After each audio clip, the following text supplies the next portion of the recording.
তোমাদের সবাইকে আজকের ক্লাসে স্বাগত। আমি Parijat Saha, founder of PS Gurukul study centre. আজকে আমরা আলোচনা করব পর্যায় সারণীর একটা গুরুত্বপূর্ণ টপিকস নিয়ে। তোমরা সবাই জানো মাধ্যমিক পরীক্ষায় পর্যায় সারণী অত্যন্ত গুরুত্বপূর্ণ একটা টপিকস, যেখান থেকে প্রত্যেক বছর মাধ্যমিক পরীক্ষায় 3 নম্বরের একটা প্রশ্ন আসে। এবং পর্যায় সারণীর শ্রেণীগুলিতে যে মৌলগুলো থাকে সেখান থেকে নানা ধরনের কোশ্চেন স্টুডেন্টদের করতে হয়। কিন্তু এই টেবিল মনে রাখা নিয়ে স্টুডেন্টদের মধ্যে একটা ভীতি রয়েছে বা বিভীষিকা রয়েছে। তাহলে এই সমস্যাকে আমরা আজকে সহজ করে দেবো। তোমাদেরকে আমি আজকে এমন একটা টিপস দেবো যে টিপসের মাধ্যমে তোমরা সহজেই এই পিরিয়ডিক টেবিলকে মনে রাখতে পারবে।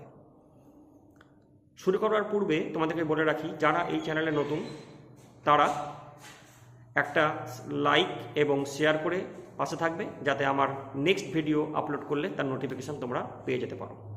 চলো শুরু করা যাক। আজকে আমরা আলোচনা করব পর্যায় সারণীর 1 নম্বর শ্রেণীতে যে মৌলগুলো আছে সেই মৌলগুলোকে আমরা কীভাবে সহজে মনে রাখতে পারবো, তার শর্টকাট টিপস। তাহলে দেখো, আধুনিক পর্যায় সারণীর 1 নং সারিতে অবস্থানরত যে মৌলগুলো তাদেরকে বলা হয় ক্ষার ধাতু। তাহলে এখান থেকে তোমাদের প্রশ্ন করতে হবে, ক্ষার ধাতু কাদের বলে?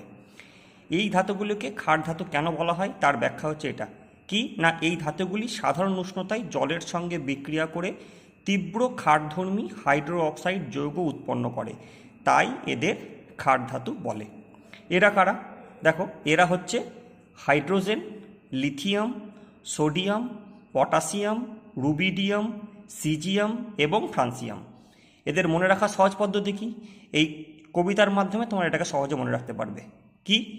হেলিনাকে রুবি সাজাবে ফ্রান্সে।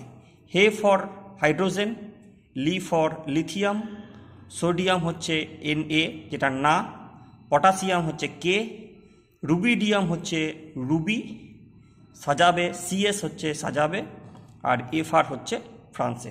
আশা করি শর্টকাট টিপসটা তোমরা বুঝতে পেরেছো, ভালো লেগেছে।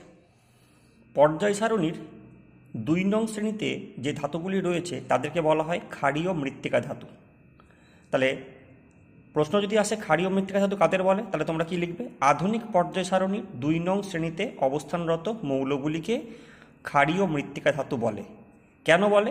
কারণ এগুলি তড়িৎ ধনাত্মক ধর্মী এবং এদের অক্সাইডগুলি ক্ষারকীয়। এদের অক্সাইডগুলো ক্ষারকীয় হওয়ার জন্যই এদেরকে বলা হয় ক্ষারীয় মৃত্তিকা ধাতু। আচ্ছা, দেখে নেওয়া যাক এরা কারা। এরা হচ্ছে কারা? এরা হচ্ছে beryllium Be, magnesium Mg, calcium Ca, strontium Sr, barium Ba এবং সর্বশেষ হচ্ছে রেডিয়াম Ra। এদের মনে রাখার কৌশল কি? বিরিয়ানি, মোগলাই, কাবাব সরিয়ে বাটিতে রাখ। এই শর্টকাট কৌশলের মাধ্যমে তোমরা 2 নং শ্রেণীর মৌলগুলোকে সহজেই মনে রাখতে পারবে। পর্যায় সারণীর 2 নং শ্রেণী থেকে 12 নং শ্রেণীতে অবস্থানরত মৌলগুলিকে বলা হয় সন্ধিগত মৌল। এখান থেকে কিছু বাছাই করা মৌলের নাম মনে রাখলেই চলে, এদের পুরো লিস্ট তোমাদের মনে না রাখলেও চলবে। এবং এখান থেকে মাধ্যমিক পরীক্ষা সেভাবে কোশ্চেন কিছু আসে না, কিন্তু 13 নং শ্রেণীটি খুবই গুরুত্বপূর্ণ।